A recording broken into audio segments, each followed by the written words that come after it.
ಮಿತ್ರರೇ ನಮಸ್ಕಾರ. ಮಿತ್ರರೇ, ಅನೇಕರು ಪ್ರತಿದಿನ ಒಂದು ಪ್ರಶ್ನೆ ಕೇಳ್ತಾ ಇದ್ರು. ರಾಜ್ಯ ರಾಜಕಾರಣದಲ್ಲಿ ಇಷ್ಟೆಲ್ಲ ಬೆಳವಣಿಗೆಗಳಾಗ್ತಾ ಇದೆ, ಒಂದು ರೀತಿಯಲ್ಲಿ ಭೂಕಂಪವೇ ಆಗ್ತಾ ಇದೆ. ಇಷ್ಟಾದರೂ ಕೂಡ ನೀವಿನ್ನೂ ಸಹ ಆಪರೇಷನ್ ಸಿಂಧೂರ, ಇರಾನ್, ಇಸ್ರೇಲ್ ಇದೇ ಕಥೆಯನ್ನು ಹೇಳ್ತಾ ಇದ್ದೀರಲ್ಲ, ಸ್ವಲ್ಪ ರಾಜ್ಯ ರಾಜಕಾರಣದ ಬಗ್ಗೆಯೂ ಕೂಡ ಗಮನ ಹರಿಸಿ, ಅದ್ರ ಬಗ್ಗೆ ಮಾಹಿತಿ ನೀಡಿ ಅಂತ ಒಂದು ರೀತಿಯಲ್ಲಿ ಪರೋಕ್ಷವಾಗಿ ಅಸಮಾಧಾನವನ್ನು ವ್ಯಕ್ತಪಡಿಸಿದ್ರು.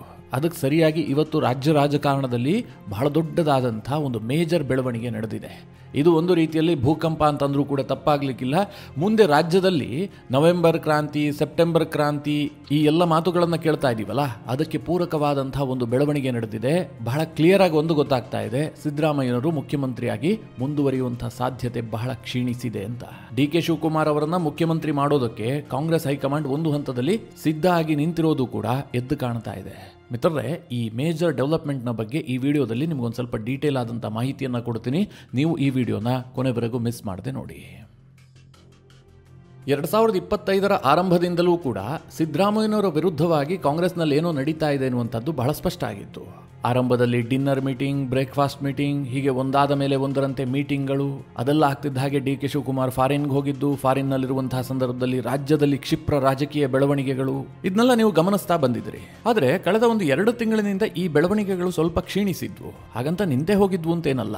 ಆದರೆ ಈಗ ದಿಢೀರಂತ ಮತ್ತೆ ಆ ಬೆಳವಣಿಗೆಗಳು ಬಹಳ ದೊಡ್ಡ ಪ್ರಮಾಣದಲ್ಲಿ ಆಗ್ತಾ ಇದೆ. ಆದರೆ ಈಗ ಆಗ್ತಾ ಇರುವ ಬೆಳವಣಿಗೆಗಳಲ್ಲಿ ಬಹಳ ಇಂಟ್ರೆಸ್ಟಿಂಗ್ ವಿಚಾರ ಏನು ಕೇಳಿದ್ರೆ, ಇಷ್ಟು ದಿನ ಸಿದ್ದರಾಮಯ್ಯನವರ ಜೊತೆಗೆ ಬಹಳ ಗಟ್ಟಿಯಾಗಿ ನಿಂತ್ಕೊಂಡಿದ್ದಂತಹ ಸಚಿವರ ಬಗ್ಗೆ ಸಿದ್ದರಾಮಯ್ಯನವರ ಜೊತೆಗೆ ಇದ್ದಂತಹ ಶಾಸಕರು ಮಾತನಾಡೋದಕ್ಕೆ ಶುರು ಮಾಡಿದ್ದಾರೆ. ಅಂದ್ರೆ ಸಿದ್ದರಾಮಯ್ಯನವರ ಆಪ್ತ ಬಳಗದಲ್ಲಿ ಸ್ವಲ್ಪ ಕೋಲಾಹಲ ಎದ್ದಿದೆ ಎನ್ನುವಂಥದ್ದು ಪಕ್ಕ ಆಗ್ತಾ ಇದೆ.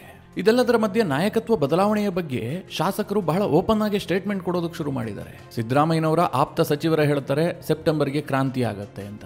ಇದೇ ಇಷ್ಟು ಬೆಳವಣಿಗೆಗಳ ಬಗ್ಗೆ ನಿಮಗೆ ಹೇಳಬೇಕು ಅಂತಾಗಿದ್ರೆ ನಾನೇನು ಈ ವಿಡಿಯೋ ಮಾಡಬೇಕಾಗಿರಲಿಲ್ಲ, ನಿಮಗೆ ಇಷ್ಟೆಲ್ಲ ವಿವರಿಸಿ ಹೇಳಬೇಕಾಗೂ ಇರ್ತಿರ್ಲಿಲ್ಲ.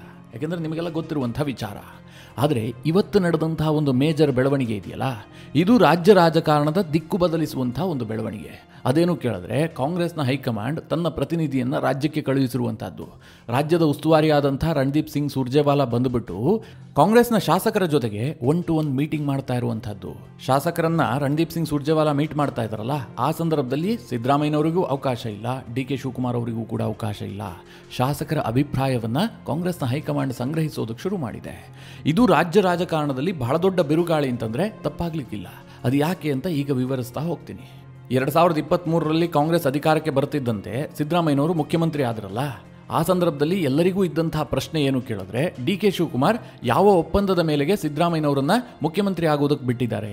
ಅದು 2 ವರ್ಷದ ಒಪ್ಪಂದ ಆಗಿದೆಯಾ, 2.5 ವರ್ಷದ ಒಪ್ಪಂದ ಆಗಿದೆಯಾ, 3 ವರ್ಷದ ಒಪ್ಪಂದ ಆಗಿದೆಯಾ, ಏನು ಅಧಿಕಾರ ಹಂಚಿಕೆಯ ಒಪ್ಪಂದ ಅಂತ ಇಷ್ಟು ದಿನ ಕನ್ಫರ್ಮ್ ಇರಲಿಲ್ಲ. ಈಗ ಕನ್ಫರ್ಮ್ ಆಗಿದೆ. ಅದು 50-50 ಒಪ್ಪಂದ. ಅಂದರೆ 2.5 ವರ್ಷ ಸಿದ್ದರಾಮಯ್ಯನವರು ಮುಖ್ಯಮಂತ್ರಿ, ಮುಂದಿನ 2.5 ವರ್ಷ ಡಿ.ಕೆ. ಶಿವಕುಮಾರ್ ಅವರು ಮುಖ್ಯಮಂತ್ರಿ. ಈ ಒಪ್ಪಂದ ಅವತ್ತೇ ಕಾಂಗ್ರೆಸ್ ಹೈಕಮಾಂಡ್ ಮುಂದೆ ಆಗೋಗಿತ್ತು. ಆದರೆ ಡಿ.ಕೆ. ಶಿವಕುಮಾರ್ ಅವರಿಗೆ ಅವತ್ತೇ ಗೊತ್ತಿತ್ತು ಅಧಿಕಾರ ಹಸ್ತಾಂತರ ಅಷ್ಟು ಈಸಿಯಾಗಿ ನಡೆಯೋದಿಲ್ಲ, ಇದಕ್ಕೆ ಬಹಳಷ್ಟು ಸಿದ್ಧತೆಗಳು ಬೇಕಾಗತ್ತೆ ಅಂತ. ಹೀಗಾಗಿ ಡೇ 1ನಿಂದಲೂ ಕೂಡ ಡಿ.ಕೆ. ಶಿವಕುಮಾರ್ ಬಹಳ ಆಕ್ಟಿವ್ ಆಗೇ ಇದ್ರು. ಸರ್ಕಾರದ ಮೇಲೆ ಒಂದು ಹಿಡಿತವನ್ನು ಸಾಧಿಸಿದ್ರು. MLAಗಳ ಹಿಡಿತವನ್ನು ಸಾಧಿಸೋದಕ್ಕೂ ಕೂಡ ಸಾಕಷ್ಟು ಪ್ರಯತ್ನ ಪಟ್ಟಿದ್ರು. ಆದರೆ ಶಾಸಕರ ಹಿಡಿತವನ್ನು ಪಡೆಯುವಲ್ಲಿ ಡಿ.ಕೆ. ಶಿವಕುಮಾರ್ ಏನೋ ದೊಡ್ಡ ಯಶಸ್ಸನ್ನು ಗಳಿಸಿದ್ದಾರೆ ಅಂತ ನನಗಂತೂ ಅನಿಸ್ತಾ ಇಲ್ಲ. ಸ್ಟಿಲ್ ಶಾಸಕರ ವಿಚಾರದಲ್ಲಿ ಸಿದ್ದರಾಮಯ್ಯನವರ ಕೈಯೇ ಮೇಲಿದೆ. ಆದರೆ ಈ ಅಧಿಕಾರ ಹಸ್ತಾಂತರದ ಮಾತುಕತೆಯನ್ನು ಮಾತ್ರ ಡಿ.ಕೆ. ಶಿವಕುಮಾರ್ ನಿರಂತರವಾಗಿ ಹಸಿರಾಗೆ ಇಟ್ಟಿದ್ರು. ಒಬ್ಬನಲ್ಲ ಒಬ್ಬ ಮಾತನಾಡ್ತಲೇ ಇದ್ದ. ಒಂದ್ಸಲ ಶಾಸಕರು ಮಾತನಾಡ್ತಾ ಇದ್ರು, ಒಂದ್ಸಲ ಸಚಿವರು ಮಾತನಾಡ್ತಾ ಇದ್ರು. ಈ ವಿಚಾರ ಸದಾ ಚರ್ಚೆಯಲ್ಲಿತ್ತು. ಇದರ ನಡುವೆ ಡಿ.ಕೆ. ಶಿವಕುಮಾರ್ ಒಂದು ನ್ಯಾಷನಲ್ ಮೀಡಿಯಾಗೆ ಕೊಟ್ಟಂತಹ ಇಂಟರ್ವ್ಯೂನಲ್ಲಿ ಹೈಕಮಾಂಡ್ ಮತ್ತು ನನ್ನ ನಡುವೆ ಒಂದು ಒಪ್ಪಂದ ಆಗಿದೆ ಎನ್ನುವಂತಹ ವಿಚಾರವನ್ನು ಡಿ.ಕೆ. ಶಿವಕುಮಾರ್ ಖುದ್ದು ಬಹಿರಂಗಪಡಿಸಿದ್ರು. ಅದಾದ ಬಳಿಕ ಈ ಚರ್ಚೆ ಇನ್ನಷ್ಟು ಜೋರಾಯಿತು. ಈಗ ಮಿತ್ರರೇ, ರಾಜಣ್ಣ ಹೇಳಿದ್ರು ಸೆಪ್ಟೆಂಬರ್ನಲ್ಲೇ ಕ್ರಾಂತಿ ಆಗುತ್ತೆ ಅಂತ. ಇನ್ನು ಕೆಲವರು ಹೇಳ್ತಾ ಇದ್ದಾರೆ ನವೆಂಬರ್ನಲ್ಲಿ ಕ್ರಾಂತಿ ಆಗುತ್ತೆ, ಸಿದ್ದರಾಮಯ್ಯನವರು ಅಧಿಕಾರವನ್ನು ಕಳೆದುಕೊಳ್ತಾರೆ, ಡಿ.ಕೆ. ಶಿವಕುಮಾರ್ ಮುಖ್ಯಮಂತ್ರಿ ಆಗ್ತಾರೆ. ಹಾಗಾದ್ರೆ ರಣದೀಪ್ ಸಿಂಗ್ ಸುರ್ಜೇವಾಲಾ ರಾಜ್ಯಕ್ಕೆ ಬಂದು ಶಾಸಕರ ಬಳಿಯಲ್ಲಿ ಯಾಕೆ ಮಾಹಿತಿಯನ್ನು ಸಂಗ್ರಹಿಸ್ತಾ ಇದ್ದಾರೆ? ಈ ಪ್ರಶ್ನೆ ಕೇಳಿದ್ರೆ ಮಿತ್ರರೇ, 2013 ಇರಬಹುದು, 2023 ಇರಬಹುದು, ಸಿದ್ದರಾಮಯ್ಯನವರು ಮುಖ್ಯಮಂತ್ರಿ ಆಗುವಂತಹ ಸಂದರ್ಭದಲ್ಲಿ ಅವರ ಕೈ ಮೇಲಾಗಿತ್ತು. ಹೈಕಮಾಂಡ್ ಮುಂದೆ ಅವರು ಪ್ರಬಲವಾಗಿ ನಾನು ಮುಖ್ಯಮಂತ್ರಿ ಆಗಲೇಬೇಕು ಅಂತ ಪಟ್ಟು ಹಿಡಿಯೋದಕ್ಕೆ ಅದೊಂದು ಕಾರಣ ಇತ್ತು. ಅದೇನು ಕೇಳಿದ್ರೆ ಶಾಸಕರ ಬಲ. 2013ರಲ್ಲಿ ಸಿದ್ದರಾಮಯ್ಯನವರು ಮುಖ್ಯಮಂತ್ರಿ ಆಗಬೇಕು ಅನ್ನುವಂತಹ ಸಂದರ್ಭದಲ್ಲಿ ಖರ್ಗೆ ಅವರು ಕೂಡ ಮುಖ್ಯಮಂತ್ರಿ ಅಭ್ಯರ್ಥಿ ಆಗಿದ್ರು. ಅವರಿಗೂ ಕೂಡ ನಾನೊಮ್ಮೆ ರಾಜ್ಯದಲ್ಲಿ ಮುಖ್ಯಮಂತ್ರಿ ಆಗಬೇಕು ಅನ್ನುವಂಥ ಪ್ರಬಲ ಆಕಾಂಕ್ಷೆ ಇತ್ತು. ಆದರೆ ಶಾಸಕರ ಮತಗಣನೆಯನ್ನು ಮಾಡದಂತಹ ಸಂದರ್ಭದಲ್ಲಿ ಸಿದ್ದರಾಮಯ್ಯನವರಿಗೆ ಭಾರಿ ಬೆಂಬಲ ವ್ಯಕ್ತವಾಯಿತು. ಹಾಗೆ ನೋಡೋಕೆ ಹೋದರೆ ಸಿದ್ದರಾಮಯ್ಯನವರು ಆಗ ತಾನೇ ಕಾಂಗ್ರೆಸ್ಸಿಗೆ ಬಂದಿದ್ದು, ಏನು ಬಹಳ ಹಳಬರಾಗಿರಲಿಲ್ಲ, ಒಂದು 7-8 ವರ್ಷ ಆಗಿತ್ತಷ್ಟೇ. ಆದರೂ ಕೂಡ ಸಿದ್ದರಾಮಯ್ಯನವರಿಗೆ ಶಾಸಕರ ಮೇಲೆ ಅಷ್ಟೊಂದು ಹಿಡಿತಾ ಇತ್ತು.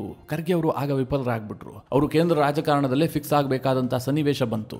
ಇನ್ನು 2023ರಲ್ಲೂ ಕೂಡ ಡಿ.ಕೆ. ಶಿವಕುಮಾರ್ ಏನು ಅಷ್ಟು ಸುಲಭಕ್ಕೆ ಒಪ್ಕೊಂಡಿಲ್ಲ. ಅವರು ಕೂಡ ಮುಖ್ಯಮಂತ್ರಿ ಆಗೋದಕ್ಕೆ ನಾನಾ ರೀತಿಯಲ್ಲಿ ಪ್ರಯತ್ನ ಮಾಡಿದ್ರು. ಒಂದು ಖಾಸಗಿ ಹೋಟೆಲ್ನಲ್ಲಿ ನಡೆದಂತಹ ಸಭೆಯಲ್ಲಿ ಶಾಸಕರ ಅಭಿಪ್ರಾಯವನ್ನು ಕೂಡ ಸಂಗ್ರಹಿಸಲಾಯಿತು. ಒಂದು ಮಿನಿ ವೋಟಿಂಗ್ ಕೂಡ ಆಯಿತು. ಆ ಸಂದರ್ಭದಲ್ಲೂ ಕೂಡ ಡಿ.ಕೆ. ಶಿವಕುಮಾರ್ ಅವರಿಗೆ ಹಿನ್ನಡೆ ಆಯಿತು. ಶಾಸಕರು ಹೆಚ್ಚಿನ ಸಂಖ್ಯೆಯಲ್ಲಿ ಡಿ.ಕೆ. ಶಿವಕುಮಾರ್ ಪರವಾಗಿ ಕೈ ಎತ್ತಿಲ್ಲ. ಮಿತ್ರರೇ, ಆ ಸಭೆಯಲ್ಲಿ ಭಾಗಿಯಾಗಿದ್ದಂತಹ ಕಾಂಗ್ರೆಸ್ನ ಒಬ್ಬರು ಶಾಸಕರೇ ನನ್ನ ಹತ್ರ ಹೇಳಿದ್ರು, ಸಿದ್ದರಾಮಯ್ಯನವರಿಗೆ 100ಕ್ಕೂ ಹೆಚ್ಚು ಶಾಸಕರ ಬೆಂಬಲ ವ್ಯಕ್ತವಾಯಿತು ಅಂತ. ಕಾಂಗ್ರೆಸ್ನಲ್ಲಿ ಇದ್ದಿದ್ದೇ 136 ಜನ ಶಾಸಕರು, ಅದರಲ್ಲಿ 100ಕ್ಕೂ ಹೆಚ್ಚು ಶಾಸಕರ ಬೆಂಬಲ ಸಿದ್ದರಾಮಯ್ಯನವರಿಗೆ ವ್ಯಕ್ತವಾಗಿದೆ ಅಂತಂದ್ರೆ ಆ ಸಂದರ್ಭದಲ್ಲಿ ಸಿದ್ದರಾಮಯ್ಯನವರು ಎಷ್ಟು ಪವರ್ಫುಲ್ ಆಗಿದ್ರು ಅಂತ ಯೋಚನೆ ಮಾಡಿ. ಸದ್ಯ ಈಗ ಡಿ.ಕೆ. ಶಿವಕುಮಾರ್ ಅವರು ಪ್ರಬಲವಾಗಿ ಪಟ್ಟು ಹಿಡಿದು ಕೂತಿದ್ದಾರೆ. ಅವತ್ತೇನು ಒಪ್ಪಂದ ಆಗಿದೆಯೋ ಆ ಪ್ರಕಾರವಾಗಿ ನನಗೆ ಅಧಿಕಾರ ಹಸ್ತಾಂತರ ಆಗಬೇಕು, ನಾನು ಇಷ್ಟು ದಿನ ಸಹಕಾರ ಕೊಟ್ಟಿದ್ದೀನಿ, ಈಗ ನೀವು ಗಟ್ಟಿ ನಿರ್ಧಾರವನ್ನು ಕೈಗೊಳ್ಳಬೇಕು ಅಂತ ಹೈಕಮಾಂಡ್ಗೆ ಕಡ್ಡಿ ಮುರಿದ ಹಾಗೆ ಡಿ.ಕೆ. ಶಿವಕುಮಾರ್ ಅವರು ಸ್ಪಷ್ಟವಾಗಿ ಹೇಳಿಬಿಟ್ಟಿದ್ದಾರೆ. ಹೈಕಮಾಂಡ್ಗೂ ಕೂಡ ಸಿದ್ದರಾಮಯ್ಯನವರನ್ನೇ ಮುಂದುವರಿಸೋದಕ್ಕೆ ಅಷ್ಟಾಗಿ ಮನಸ್ಸಿಲ್ಲ. ಯಾಕೆಂತಂದ್ರೆ ಇವತ್ತಿನ ಪರಿಸ್ಥಿತಿಯಲ್ಲಿ ರಾಜ್ಯದಲ್ಲಿ ಕಾಂಗ್ರೆಸ್ನ ನಾಯಕತ್ವ ಬದಲಾಗಲೇಬೇಕಾಗಿದೆ. ಸಿದ್ದರಾಮಯ್ಯನವರು ಈಗಾಗಲೇ ಘೋಷಿಸಿದ್ದಾರೆ, ನಾನು 2028ರ ಚುನಾವಣೆಯಲ್ಲಿ ಸ್ಪರ್ಧೆ ಮಾಡೋದಿಲ್ಲ, ಚುನಾವಣಾ ರಾಜಕೀಯಕ್ಕೆ ನಿವೃತ್ತಿ ತೆಗೆದುಕೊಳ್ತಾ ಇದ್ದೀನಿ ಅಂತ. ಜೊತೆಗೆ ಸಿದ್ದರಾಮಯ್ಯನವರಿಗೂ ಕೂಡ ಒಂದು ಸ್ವಲ್ಪ ವಯಸ್ಸಾಯಿತು. ಹೀಗಾಗಿ ಮುಂದಿನ ಚುನಾವಣೆಯನ್ನು ಎದುರಿಸಬೇಕಾದ್ರೆ ಹೊಸ ನಾಯಕತ್ವ ಉದಯ ಆಗಲೇಬೇಕು. ಹೀಗಾಗಿ ಡಿ.ಕೆ. ಶಿವಕುಮಾರ್ ಎಲ್ಲಾ ರೀತಿಯಲ್ಲೂ ಪಾರ್ಟಿಗೆ ಸೂಟ್ ಆಗ್ತಾರೆ ಅಂತ ಕಾಂಗ್ರೆಸ್ನ ಹೈಕಮಾಂಡ್ಗೆ ಅನಿಸಿದೆ. ಆದ್ರೆ ಸಿದ್ದರಾಮಯ್ಯನವರನ್ನ ಇಳಿಸಿ ಡಿ.ಕೆ. ಶಿವಕುಮಾರ್ ಅವರನ್ನ ಪಟ್ಟಕ್ಕೆ ತರುವಂತಹದ್ದು ಈ ಹಿಂದೆ ಯಡಿಯೂರಪ್ಪನವರನ್ನ ಇಳಿಸಿ ಬೊಮ್ಮಾಯಿಯನ್ನ ಅಧಿಕಾರಕ್ಕೆ ತಂದ್ರಲ್ಲ, ಅಷ್ಟು ಸುಲಭ ಇಲ್ಲ. ಯಾಕೆಂದ್ರೆ ಬಿಜೆಪಿಯ ಹೈಕಮಾಂಡ್ ನಿರ್ಧಾರಗಳಿಗೂ ಕಾಂಗ್ರೆಸ್ನ ಹೈಕಮಾಂಡ್ ನಿರ್ಧಾರಗಳಿಗೂ ರಾಜ್ಯದಲ್ಲಿ ಬಿಜೆಪಿಯ ಪರಿಸ್ಥಿತಿಗೂ ಕಾಂಗ್ರೆಸ್ನ ಪರಿಸ್ಥಿತಿಗೂ ಸಾಕಷ್ಟು ವ್ಯತ್ಯಾಸ ಇದೆ. ಮೊದಲನೇದಾಗಿ ಬಿಜೆಪಿಯಲ್ಲಿ ಯಡಿಯೂರಪ್ಪನವರು ಪಕ್ಷದ ವಿರುದ್ಧ ರೆಬಲ್ ಆಗುವಂತ ಸಾಧ್ಯತೆಗಳು ತೀರಾ ಕ್ಷೀಣಿಸಿತ್ತು. ಯಾಕೆಂದ್ರೆ ಅವರು ಒಂದು ಬಾರಿ ಬಿಜೆಪಿಯಿಂದ ಹೊರಗೆ ಹೋಗಿ ಏಟು ತಿಂದು ಬಂದಂತವರು. ಹೀಗಾಗಿ ಆ ನಿರ್ಧಾರವನ್ನು ಯಡಿಯೂರಪ್ಪನವರು ಈ ಸಂದರ್ಭದಲ್ಲಿ ಕೈಗೊಳ್ಳೋದಿಲ್ಲ ಅನ್ನುವಂತಹದ್ದು ಹೈಕಮಾಂಡ್ಗೆ ಬಹಳ ಸ್ಪಷ್ಟವಾಗಿತ್ತು. ಆದರೆ ಹೈಕಮಾಂಡ್ ಕೈಗೊಂಡಂತಹ ಈ ನಿರ್ಧಾರ ಪಕ್ಷಕ್ಕೆ ಬೇರೆ ರೀತಿಯಲ್ಲಿ ದುಬಾರಿಯಾಗಿ ಪರಿಣಮಿಸಿತು. ಬಿಜೆಪಿಯ ಲಿಂಗಾಯತ ವೋಟ್ ಬ್ಯಾಂಕ್ ಸ್ವಲ್ಪ ಡಿಸ್ಟರ್ಬ್ ಆಯಿತು. ಅದು ಬಿಟ್ಬಿಡಿ. ಈಗ ಸಿದ್ದರಾಮಯ್ಯನವರ ವಿಚಾರಕ್ಕೆ ಬರೋದಾದ್ರೆ, ಒಂದು ವೇಳೆ ಸಿದ್ದರಾಮಯ್ಯನವರನ್ನ ಬಲವಂತವಾಗಿ ಇಳಿಸಿದ್ದೇ ಆದ್ರೆ ಅದನ್ನ ಸಿದ್ದರಾಮಯ್ಯನವರು ಒಪ್ಕೊಳ್ತಾರ ಅಥವಾ ಸಿದ್ದರಾಮಯ್ಯನವರ ಬೆಂಬಲಿಗ ಶಾಸಕರು ಒಪ್ಕೊಳ್ತಾರ? ಇದು ಕಾಂಗ್ರೆಸ್ನ ಹೈಕಮಾಂಡ್ಗೆ ದೊಡ್ಡ ಯಕ್ಷ ಪ್ರಶ್ನೆ ಆಗಿದೆ. ಇದೇ ಕಾರಣಕ್ಕೋಸ್ಕರವಾಗಿ ರಣದೀಪ್ ಸಿಂಗ್ ಸುರ್ಜೇವಾಲಾ ಅವರನ್ನ ಈಗ ರಾಜ್ಯಕ್ಕೆ ಕಳುಹಿಸಿಬಿಟ್ಟು ಶಾಸಕರ ಅಭಿಪ್ರಾಯವನ್ನು ಸಂಗ್ರಹಿಸ್ತಾ ಇದ್ದಾರೆ. ಒಂದು ವೇಳೆ ಅಧಿಕಾರ ಹಸ್ತಾಂತರದ ಸಂದರ್ಭ ಬಂದಂತಹ ಸಂದರ್ಭದಲ್ಲಿ ಸಿದ್ದರಾಮಯ್ಯನವರು ಈ ಹಿಂದಿನ ಕಾರ್ಡನ್ನೇ ಪ್ಲೇ ಮಾಡಿದ್ದೇ ಆದ್ರೆ, ನೀವು ಶಾಸಕರ ಅಭಿಪ್ರಾಯವನ್ನು ಸಂಗ್ರಹಿಸಿ, ಶಾಸಕರು ಏನು ಹೇಳ್ತಾರೋ ಅದಕ್ಕೆ ನಾನು ಬದ್ಧ, ಹೀಗೇನಾದರೂ ಸಿದ್ದರಾಮಯ್ಯನವರು ಹೇಳಿದ್ದೇ ಆದ್ರೆ ಶಾಸಕರು ಏನು ಅಭಿಪ್ರಾಯವನ್ನು ವ್ಯಕ್ತಪಡಿಸ್ತಾ ಇದ್ದಾರೆ? 2023ರಲ್ಲಿ ಇದ್ದಂತಹ ಶಾಸಕರ ಬಲ ಈಗ ಸಿದ್ದರಾಮಯ್ಯನವರಿಗೆ ಇದೆಯಾ? ಇದನ್ನು ಟೆಸ್ಟ್ ಮಾಡೋದಕ್ಕೋಸ್ಕರವಾಗಿ ಹೈಕಮಾಂಡ್ ಈಗ ರಾಜ್ಯಕ್ಕೆ ರಣದೀಪ್ ಸಿಂಗ್ ಸುರ್ಜೇವಾಲಾ ಅವರನ್ನು ಕಳುಹಿಸಿದ್ದು. ಅಲ್ಲಿಗೆ ನೀವು ಒಂದು ಖಾತ್ರಿ ಮಾಡ್ಕೊಳ್ಳಿ, ಸಿದ್ದರಾಮಯ್ಯನವರ ಅಧಿಕಾರ ಬದಲಾಗತ್ತೆ. ಸಿದ್ದರಾಮಯ್ಯನವರು ಅಧಿಕಾರದಿಂದ ಇಳಿಲೇಬೇಕಾದಂಥ ಸನ್ನಿವೇಶ ಬರುತ್ತೆ. ಈಗಿರುವಂತಹ ಪ್ರಶ್ನೆ ಏನು ಕೇಳಿದ್ರೆ, ಈ ಅಧಿಕಾರ ಹಸ್ತಾಂತರ ಸ್ಮೂತಾಗಿ ಆಗುತ್ತಾ ಅಥವಾ ಬಹಳ ಹಗ್ಗಜಗ್ಗಾಟ ಆಗಿ ಕಾಂಗ್ರೆಸ್ ಪಕ್ಷ ಒಡೆದು ಹೋಗುವಂಥ ಸನ್ನಿವೇಶ ಬರುತ್ತಾ ಅಂತ. ನನ್ನ ವೈಯಕ್ತಿಕ ಅಭಿಪ್ರಾಯ ಏನು ಕೇಳಿದ್ರೆ, ಸಿದ್ದರಾಮಯ್ಯನವರನ್ನ ಈಗ ಹೀಗೆ ಮುಂದುವರಿಸೋದಕ್ಕೆ ನಿರ್ಧಾರ ಮಾಡಿದ್ರೆ ಕಾಂಗ್ರೆಸ್ ಹೈಕಮಾಂಡ್ ಅದಕ್ಕೆ ದುಬಾರಿ ಬೆಲೆ ತೆರಬೇಕಾಗುತ್ತೆ. ಯಾಕೆಂದ್ರೆ ಡಿ.ಕೆ. ಶಿವಕುಮಾರ್ ಅಷ್ಟು ಸುಲಭಕ್ಕೆ ಅದನ್ನು ಒಪ್ಕೊಳ್ಳುವಂತಹ ಜಾಯಮಾನದವ್ರು ಅಲ್ವೇ ಅಲ್ಲ. ಅವ್ರು ನಿರ್ಧಾರ ಮಾಡಿಯಾಗಿದೆ, ಶತಾಯಗತಾಯ ನವೆಂಬರ್ನಲ್ಲಿ ಮುಖ್ಯಮಂತ್ರಿ ಆಗಲೇಬೇಕು ಅಂತ. ಅದು ಕಾಂಗ್ರೆಸ್ನಿಂದ ಆದರೂ ಸರಿ ಅಥವಾ ಅಲ್ಲಿಂದ ಹೊರಗೆ ಬಂದು ಮುಖ್ಯಮಂತ್ರಿ ಆಗೋದಾದರೂ ಸರಿ, ಡಿ.ಕೆ. ಶಿವಕುಮಾರ್ ಆ ಮಟ್ಟಿಗೆ ತಯಾರಿಯಲ್ಲಿದ್ದಾರೆ. ಹಾಗಂತ ಸಿದ್ದರಾಮಯ್ಯನವರು ಅಷ್ಟೇ ಈಸಿಯಾಗಿ ಬಿಟ್ಟು ಬಿಡ್ತಾರ ಕೇಳಿದ್ರೆ ಖಂಡಿತವಾಗ್ಲೂ ಇಲ್ಲ. ಸಿದ್ದರಾಮಯ್ಯನವರು ಬಿಟ್ಟರೂ ಕೂಡ ಅವರ ಬೆಂಬಲಿಗರು ಬಿಡೋದಿಲ್ಲ. ಯಾಕೆಂದರೆ ಡಿ.ಕೆ. ಶಿವಕುಮಾರ್ ಮುಖ್ಯಮಂತ್ರಿ ಆಗಬಾರದು, ಅದನ್ನು ತಡಿಬೇಕು ಅಂತೇಳಿ ಬಹಳ ದೊಡ್ಡ ವರ್ಗ ಹಗಲು ರಾತ್ರಿ ಕೆಲಸ ಮಾಡ್ತಾ ಇದೆ. ಈ ಎಲ್ಲ ಗೊಂದಲ ತಾಪತ್ರಯಗಳನ್ನು ನಿವಾರಿಸಬೇಕು ಅಂತಲೇ ರಣದೀಪ್ ಸಿಂಗ್ ಸುರ್ಜೇವಾಲಾ ಶಾಸಕರ ಜೊತೆಗೆ 1-to-1 ಮೀಟಿಂಗ್ ಮಾಡ್ತಾ ಇರುವಂಥದ್ದು. ಆದರೆ ಶಾಸಕರೊಂದಿಗೆ ರಣದೀಪ್ ಸಿಂಗ್ ಸುರ್ಜೇವಾಲಾ ಈ ರೀತಿಯಾಗಿ ಮೀಟಿಂಗ್ ಮಾಡ್ತಾ ಇದ್ದಾರಲ್ಲ, ಇದು ಸಿದ್ದರಾಮಯ್ಯನವರಿಗೆ ದೊಡ್ಡ ಅವಮಾನ. ರಾಜ್ಯದಲ್ಲಿ ಮುಖ್ಯಮಂತ್ರಿ ಅಧಿಕಾರ ನಡೆಸ್ತಿರುವಂತಹ ಸಂದರ್ಭದಲ್ಲಿ ಶಾಸಕರ ಅಭಿಪ್ರಾಯವನ್ನು ಸಂಗ್ರಹಿಸೋದಕ್ಕೆ ದೆಹಲಿಯಿಂದ ಬರ್ತಾರೆ ಅಂತಂದ್ರೆ ಏನೋ ಸ್ವಲ್ಪ ವ್ಯತ್ಯಾಸ ಆಗಿದೆ.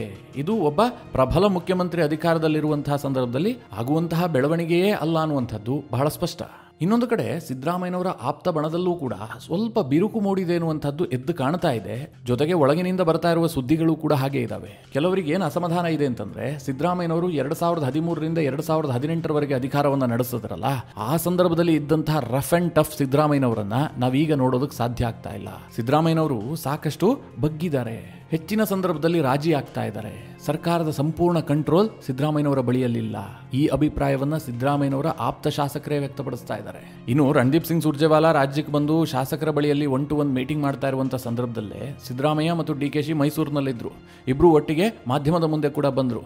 ಆಗ ಸಿದ್ದರಾಮಯ್ಯನವರು ಆಡದಂತಹ ಒಂದು ಮಾತು ಮುಂದಿನ ಎಲ್ಲಾ ಬೆಳವಣಿಗೆಗಳನ್ನ ಸೂಚ್ಯವಾಗಿ ಹೇಳಿದ ಹಾಗೆ ಕಾಣ್ತಾ ಇತ್ತು. ನಾವಿಬ್ರು ಒಟ್ಟಿಗೆ ಇದ್ದೀವಿ, 5 ವರ್ಷ ಈ ಸರ್ಕಾರ ಬಂಡೆ ರೀತಿಯಲ್ಲಿ ಭದ್ರವಾಗಿರುತ್ತೆ. ಹೀಗೆ ಸಿದ್ದರಾಮಯ್ಯನವರು ಬಂಡೆ ಎನ್ನುವಂತಹ ಪದ ಪ್ರಯೋಗ ಮಾಡಿದ್ರು. ಬಂಡೆ ಅಂತಂದ್ರೆ ಡಿ ಕೆ ಶಿವಕುಮಾರ್ ಮುಖ್ಯಮಂತ್ರಿ ಆಗ್ತಾರೆ ಅಂತ ಏನಾದ್ರೂ ಸೂಚ್ಯವಾಗಿ ಹೇಳಿದ್ರ?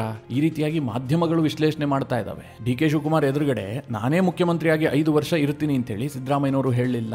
ಬಂಡೆಯಂತೆ ಕಾಂಗ್ರೆಸ್ ಸರ್ಕಾರ ಭದ್ರವಾಗಿರುತ್ತೆ ಅಂತ ಹೇಳಿದ್ರು. ಸದ್ಯದ ಈ ಎಲ್ಲಾ ಬೆಳವಣಿಗೆಗಳನ್ನ ನೋಡಿ ಅಂತಿಮವಾಗಿ ಒಂದು ಮಾತು ಹೇಳೋದಾದ್ರೆ, ರಾಜ್ಯ ರಾಜಕಾರಣದಲ್ಲಿ ಬದಲಾವಣೆ ನಿಶ್ಚಿತ, ಅಧಿಕಾರ ಹಸ್ತಾಂತರ ಖಚಿತ.